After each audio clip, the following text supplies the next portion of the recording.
qui nous apportent des problèmes dans le travail. Librairie en français et library en anglais.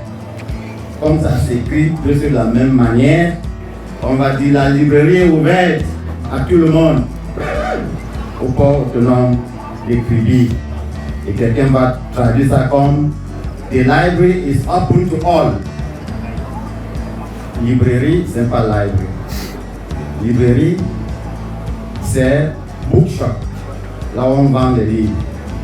Mais library, c'est la bibliothèque où on peut aller lire et consulter les documents. Donc, je viens de dire the bookshop is open to all. Not the library is open to all. Je vous donne un autre exemple. Assister et assist en anglais. Assister.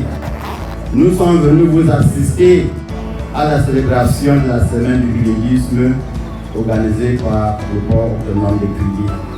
Nous sommes venus assister. Ça veut dire que nous sommes venus prendre part. And you say in English, we've come to assist. Ça veut dire que nous sommes venus vous aider à faire quelque chose. To assist, c'est prêter main à quelqu'un qui est en train de faire quelque chose. Assist me in this. Veut dire help me in doing this. Mais assister, c'est prendre part avec l'autre. Je donne encore d'autres exemples. Parce qu'après, il va aller dans les confusions des mots anglais britannique et anglais américain, comme le port autonome a affaire avec tout ce monde. Mais nous sommes encore dans l'anglais et le français ici au Cameroun, au port autonome de Kribi. Prétendre et prétendre. Il faut être formé avant de prétendre chercher un emploi au port autonome de Kribi. Il faut être formé avant de prétendre avoir un emploi. C'est-à-dire d'abord la formation avant de réclamer un emploi. Mais prétendre, en anglais, c'est faire semblant. Why are you pretending? Pourquoi tu fais semblant? Pourquoi tu ne fais pas effectivement ton travail? Depuis que tu es sur l'ordinateur, you are pretending. You are on the computer pretending. You are not writing the report. Pretend, which is different from pretendre. To lay claim to something. Et il y a le mot injure et injury. Les injures, par exemple, en français, les injures ne sont pas bien dans un lieu professionnel. Ce n'est pas bien d'injurier les autres. You know, say injuries are not good in a professional context. Parce que injury, en anglais, ce sont peut-être les blessures qui viennent peut-être d'un accident, n'est-ce pas? Voilà. Alors que les injures, c'est insults. So you say insults are not good in a professional milieu. Les injures, insults. But injuries, ça peut être une blessure, ça peut être une fracture, etc., etc. On ne va pas dire the technician was blessed. Blessé, ce n'est pas blessed, mais ça se ressemble. Blessé, peut-être il a fait un accident. En anglais, you see the technician was wounded. Wounded. Blessé, wounded.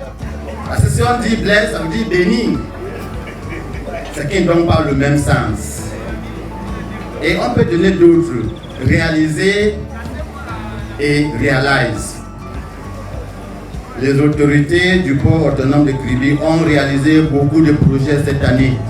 Ils ont réalisé beaucoup de projets cette année. On ne peut pas traduire cela en disant authorities of the port, authority of Kribi have realized many projects this year. No, realize. Parce que realize veut dire quoi? Ça veut dire que je viens de me rendre compte. Se rendre compte que quelque chose existe. Donc si vous voulez dire qu'ils ont réalisé beaucoup de projets et vous dites qu'ils ont realized, they have realized, ça veut dire que vous êtes en train de dire qu'ils ne savaient pas. C'est maintenant qu'ils viennent de se rendre compte qu'il y avait le projet. Et ça porte préjudice sur l'entreprise. Et on peut continuer à donner beaucoup d'autres exemples. Attendre, attendre, to wait, attendre, être présent à une cérémonie par exemple, sensible, sensible, je suis sensible au chien. On ne peut pas traduire cela en disant I am sensible to dogs. Non. Être sensible à quelque chose, c'est détester quelque chose qui vous dérange. But to be sensible is to have some knowledge, to know something about what is happening. Sensible, something that goes with reason. Mais sensible a plutôt le sens de sensitif en anglais. I'm sensitive to dogs. Je suis sensible aux chiens. Et comme je disais, nous allons essayer de produire un catalogue de certains de ces mots, ces faux amis en anglais et en français, qui vont pouvoir aider le travailleur du port autonome de Krivi. Mais je ne pourrais pas terminer sans